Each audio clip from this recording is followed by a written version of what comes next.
Cien años de soledad, página 44, audio 16. Melquiades estaba en el rincón, sentado al escritorio, garabateando signos indescifrables. Aureliano lo odió. No pudo hacer nada salvo decirle a Remedios que le iba a regalar el pescadito. Y la niña se asustó tanto con el ofrecimiento que abandonó a toda prisa el taller. Aquella tarde perdió Aureliano la recóndita paciencia con que había esperado la ocasión de verla. Descuidó el trabajo. La llamó muchas veces en desesperados esfuerzos de concentración, pero Remedios no respondió. La buscó en el taller de sus hermanas, en los visillos de su casa, en la oficina de su padre, pero solamente la encontró en la imagen que saturaba su propia y terrible soledad. Pasaba horas enteras con Rebeca en la sala de visita, escuchando los valses de la pianola. Ella los escuchaba porque era la música con que Pietro Crespi la había enseñado a bailar. Aureliano los escuchaba simplemente porque todo, hasta la música, le recordaba Remedios. La casa se llenó de amor. Aureliano lo expresó en versos que no tenían principio ni fin. Los escribía en los ásperos pergaminos que le regalaba Melquiades, en las paredes del baño, en la piel de sus brazos, y en todos aparecía Remedios transfigurada. Remedios en el aire soporífero de las 2 de la tarde. Remedios en la callada respiración de las rosas.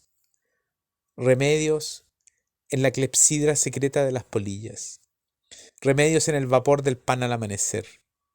Remedios en todas partes y remedios para siempre. Rebeca esperaba el amor a las 4 de la tarde bordando junto a la ventana. Sabía que la mula del correo no llegaba sino cada 15 días, pero ella la esperaba siempre, convencida de que iba a llegar un día cualquiera por equivocación. Sucedió todo lo contrario. Una vez la mula no llegó en la fecha prevista. Loca de desesperación, Rebeca se levantó a medianoche y comió puñados de tierra en el jardín con una avidez suicida, llorando de dolor y de furia, masticando lombrices tiernas y astillándose las muelas con huesos de caracoles. Vomitó hasta el amanecer. Se hundió en un estado de postración febril, perdió la conciencia y su corazón se abrió en un delirio sin pudor. Úrsula, escandalizada, forzó la cerradura del baúl y encontró en el fondo, atadas con cintas color de rosa, las 16 cartas perfumadas y los esqueletos de hojas y pétalos conservados en libros antiguos y las mariposas disecadas que al tocarlas se convirtieron en polvo. Aureliano fue el único capaz de comprender tanta desolación. Esa tarde, mientras Úrsula trataba de rescatar a Rebeca del manglar del delirio, él fue con Magnífico Bisbal y Gerineldo Márquez a la tienda de Catarino. El establecimiento había sido ensanchado con una galería de cuartos de madera donde vivían mujeres solas olorosas a flores muertas. Un conjunto de acordeón y tambores ejecutaba las canciones de Francisco el Hombre, que desde hacía varios años había desaparecido de Macondo. Los tres amigos bebieron guarapo fermentado. Magnífico y Gerineldo, contemporáneos de Aureliano, pero más diestros en las cosas del mundo, bebían metódicamente con las mujeres sentadas en las piernas.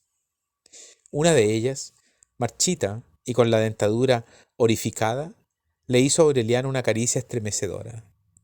Él la rechazó. Había descubierto que mientras más bebía, más se acordaba de Remedios, pero soportaba mejor la tortura de su recuerdo. No supo en qué momento empezó a flotar. Vio a sus amigos y a las mujeres navegando en una reverberación radiante, sin peso ni volumen, diciendo palabras que no salían de sus labios y haciendo señales misteriosas que no correspondían a sus gestos. Catarino le puso una mano en la espalda y le dijo: «Van a ser las 11».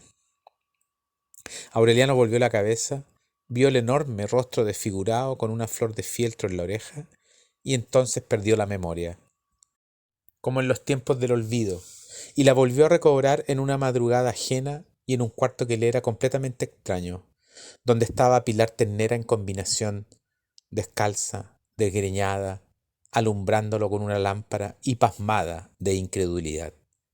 «Aureliano», Aureliano se afirmó en los pies y levantó la cabeza. Ignoraba cómo había llegado hasta allí, pero sabía cuál era el propósito, porque lo llevaba escondido desde la infancia en un estanco inviolable del corazón. «Vengo a dormir con usted», dijo. Tenía la ropa embadurnada de fango y de vómito. Pilar Ternera, que entonces vivía solamente con sus 2 hijos menores, no le hizo ninguna pregunta. Lo llevó a la cama. Le limpió la cara con un estropajo húmedo. Le quitó la ropa y luego se desnudó por completo y bajó el mosquitero para que no la vieran sus hijos si despertaban. Se había cansado de esperar al hombre que se quedó, a los hombres que se fueron, a los incontables hombres que erraron el camino de su casa confundidos por la incertidumbre de las barajas. En la espera se le había agrietado la piel, se le habían vaciado los senos, se le había apagado el rescoldo del corazón. Buscó a Aureliano en la oscuridad, le puso la mano en el vientre y lo besó en el cuello con una ternura maternal. «Mi pobre niñito», murmuró. Aureliano se estremeció. Con una destreza reposada, sin el menor tropiezo, dejó atrás los acantilados del dolor y encontró Remedios convertida en un pantano sin horizontes, olorosa a animal crudo y a ropa recién planchada. Cuando salió a flote estaba llorando. Primero fueron unos sollozos involuntarios y entrecortados. Después se vació en un manantial desatado, sintiendo que algo tumefacto y doloroso se había reventado en su interior. Ella esperó, rascándole la cabeza con la yema de los dedos, hasta que su cuerpo se desocupó de la materia oscura que no lo dejaba vivir. Entonces Pilar Ternera le preguntó: «¿Quién es?». Y Aureliano se lo dijo. Ella soltó la risa que en otro tiempo espantaba a las palomas y que ahora ni siquiera despertaba a los niños. «Tendrás que acabar de criarla», se burló. Pero debajo de la burla encontró Aureliano un remanso de comprensión. Cuando abandonó el cuarto, dejando allí no solo la incertidumbre de su virilidad, sino también el peso amargo que durante tantos meses soportó en el corazón, Pilar Ternera le había hecho una promesa espontánea. «Voy a hablar con la niña», le dijo, «y vas a ver que te la sirvo en bandeja».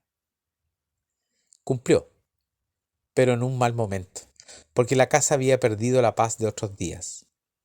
Al descubrir la pasión de Rebeca, que no fue posible mantener en secreto a causa de sus gritos, Amaranta sufrió un acceso de calenturas. También ella padecía la espina de un amor solitario. Encerrada en el baño se desahogaba del tormento de una pasión sin esperanzas, escribiendo cartas febriles que se conformaba con esconder en el fondo del baúl. Úrsula apenas sí se dio abasto para atender a las 2 enfermas. No consiguió en prolongados e insidiosos interrogatorios averiguar las causas de la postración de Amaranta. Por último, en otro instante de inspiración, forzó la cerradura del baúl y encontró las cartas atadas con cintas de color rosa, hinchadas de azucenas frescas y todavía húmedas de lágrimas, dirigidas y nunca enviadas a Pietro Crespi. Llorando de furia, maldijo la hora en que se le ocurrió comprar la pianola. Prohibió las clases de bordado y decretó una especie de luto sin muerto que había de prolongarse hasta que las hijas desistieran de sus esperanzas. Fue inútil la intervención de José Arcadio Buendía, que había rectificado su primera impresión sobre Pietro Crespi y admiraba su habilidad para el manejo de las máquinas musicales. De modo que cuando Pilar Ternera le dijo a Aureliano que Remedios estaba decidida a casarse, él comprendió que la noticia acabaría de atribular a sus padres, pero le hizo frente a la situación.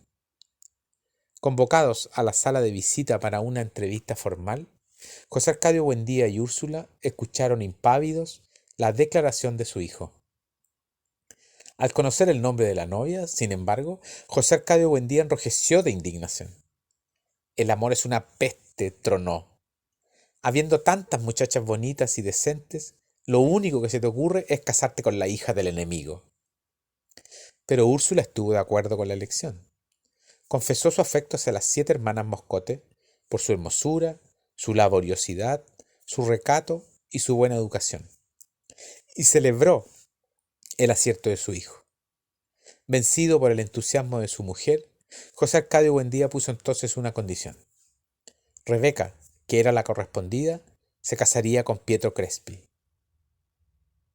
Úrsula llevaría a Amaranta en un viaje a la capital de la provincia cuando tuviera tiempo, para que el contacto con gente distinta la aliviara de su desilusión. Rebeca recobró la salud tan pronto como se enteró del acuerdo, y escribió a su novio una carta jubilosa que sometió a la aprobación de sus padres y puso al correo sin servirse de intermediarios. Amaranta fingió aceptar la decisión y poco a poco se restableció de las calenturas, pero se prometió a sí misma que Rebeca se casaría solamente pasando por encima de su cadáver.